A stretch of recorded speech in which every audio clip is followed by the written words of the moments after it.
Assalamualaikum warahmatullahi wabarakatuh. Alhamdulillahi rabbil alamin wassalatu wassalamu ala asyrafil anbiya'i wal mursalin Sayyidina Muhammad wa ala alihi wa sahbihi ajma'in. Bersyukur dapat membuat kita bahagia dan membuat hati menjadi tenang. Sebagai seorang hamba Allah, sebaiknya senantiasa bersyukur agar menikmati kebahagiaan serta ketenangan tersebut dan nikmatnya terus ditambah. Semakin banyak kita bersyukur terhadap segala nikmat yang diberikan, maka Allah akan berlipat gandakan rezeki kita. Dalam Islam, pengertian syukur adalah dekat dengan ibadah.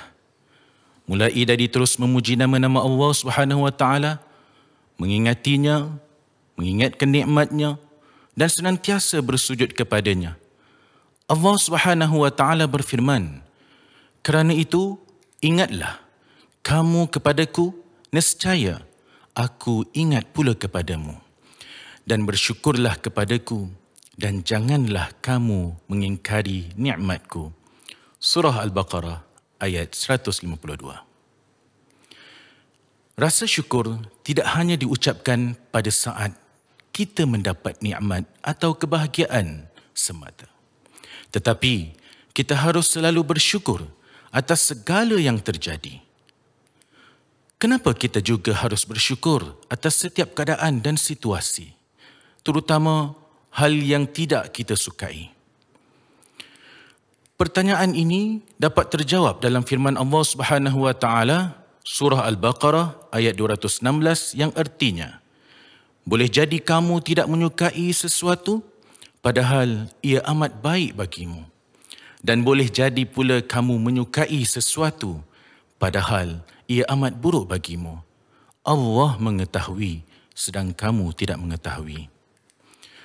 Dan sebagaimana yang telah diajarkan oleh Rasulullah SAW dalam ucapan baginda, "Alhamdulillah ala kulli hal." Artinya, segala puji bagi Allah atas setiap keadaan. Sidang pendengar yang dirahmati Allah Subhanahu wa taala. Kalimat ini diucapkan Rasulullah SAW ketika melihat sesuatu yang tidak disukai.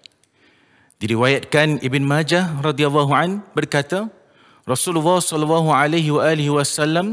ketika melihat hal yang baginda sukai mengucapkan alhamdulillahilladzi bi ni'matihi tatimmus shalihat. Segala puji hanya milik Allah, dengan segala nikmatnya, segala kebaikan menjadi sempurna. Dan ketika mendapati sesuatu yang tidak disukai, baginda mengucapkan, Alhamdulillah ala kulli hal. Segala puji hanya milik Allah di setiap keadaan. Para pendengar yang dikasihi, pada dasarnya, semua kejadian yang menimpa manusia merupakan kehendak Allah. Allah Maha benar, maka ia tidak pernah salah menempatkan umatnya dalam segala situasi. Allah Maha adil, tidak ada satu pun makhluk yang terzalimi dalam takdir. Allah Maha tahu, maka tidak ada kesulitan yang akan melampaui batas kemampuan umatnya.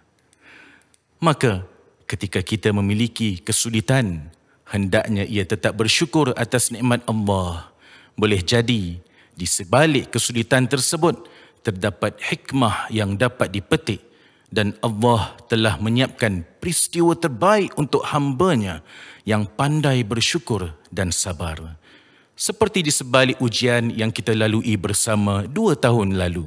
Dan merasa bersyukur diberikan peluang untuk bertemu dengan Ramadan sekali lagi dan dapat beribadah dalam keadaan aman. Kita juga bersyukur kerana keadaan bertambah pulih. Masjid dibuka pada bulan Ramadan, dapat beribadah bersama walaupun masih ada kekurangan. Namun, kita masih perlu terus memainkan peranan dan tidak membiarkan sikap sambil lewa, sama ada ketika berbuka puasa di rumah ataupun ketika menziarahi ahli keluarga kita.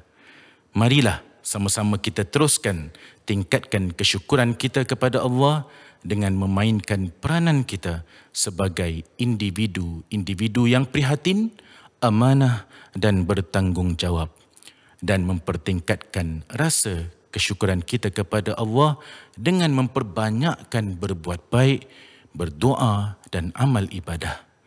Moga Allah terus tambah nikmatnya kepada kita, ahli keluarga kita dan memelihara masyarakat kita. Amin ya rabbal alamin.